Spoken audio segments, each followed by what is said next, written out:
Coucou, c'est l'URES Premier, bienvenue sur ma chaîne dédiée aux acteurs du football. Si vous n'êtes pas encore abonné, abonnez-vous et activez la cloche de notification car c'est gratuit et c'est bon pour la santé. Bouyaka!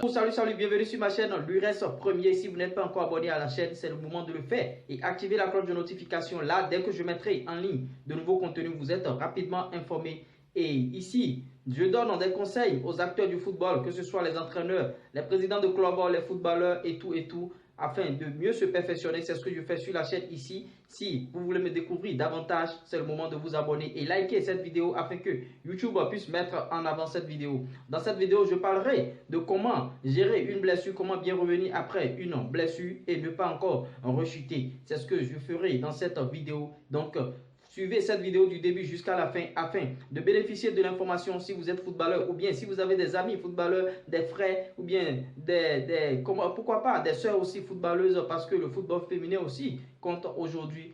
N'hésitez pas de partager cette vidéo avec eux. Je reviens après mon traditionnel jingle.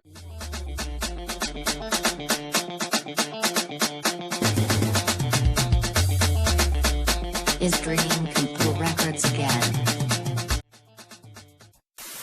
Oui, chers abonnés, j'espère que vous avez pris votre tasse de café, j'espère que vous avez pris vos calepins, vos stylos afin de noter tout ce que je vais dire dans cette vidéo. Le premier aspect, généralement quand le joueur se blesse, il pose la question à son kiné, quand est-ce que je vais revenir? Le kiné dit dans un mois et demi, dans 2 mois, dans 3 mois et demi, voire même 4 mois. Et dans cette vidéo, je vais commencer par le premier aspect.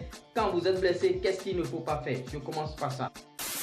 Généralement, quand vous êtes blessé, c'est avoir une bonne hygiène de vie. Avoir une bonne hygiène de vie veut dire quoi? Ne pas aller en boîte de nuit, ne pas boire, ne pas trop se promener. Il faut éviter les fast-food aussi. Ne pas faire les choses, c'est-à-dire des choses qui ne sont pas catholiques. Vous savez de quoi je parle déjà, c'est-à-dire les rapports sexuels et quoi. Sinon, vous tombez dans la rechute et la blessure va tarder à se guérir bien.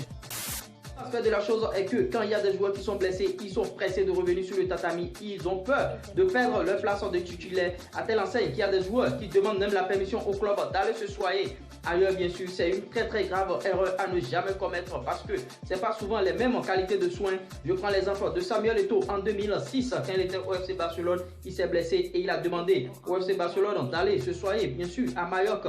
Bon, peut-être qu'il a quelqu'un de compétent là-bas, mais c'est une grave erreur. Je prends l'exemple.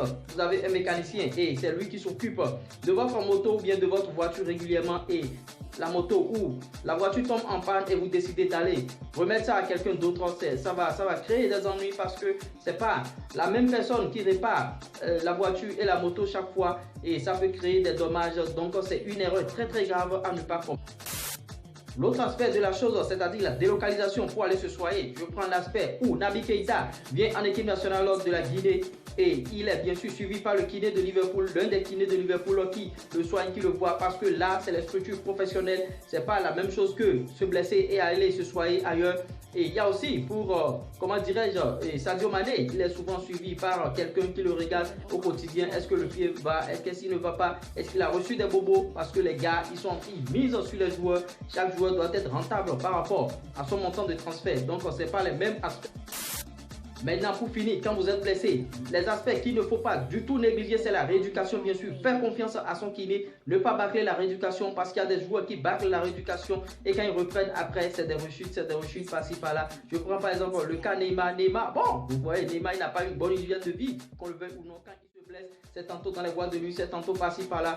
Bon, c'est pas du tout bien. Il faut avoir une bonne hygiène de vie. C'est le conseil que j'ai à vous donner. Et quand vous êtes blessé, beaucoup se reposer. C'est le conseil que j'ai à vous donner. Si vous avez aimé ma vidéo, n'hésitez pas de liker. Si je vous ai apporté quelque chose de nouveau, n'hésitez pas de liker aussi, partager avec vos amis et dans des groupes de footballeurs, tout pour que vous puissiez être au même niveau d'information et éviter certaines choses. J'espère que vous avez aimé ma vidéo. C'était moi, l'URES Premier. Ciao, bye bye. Ivano on the track, baby.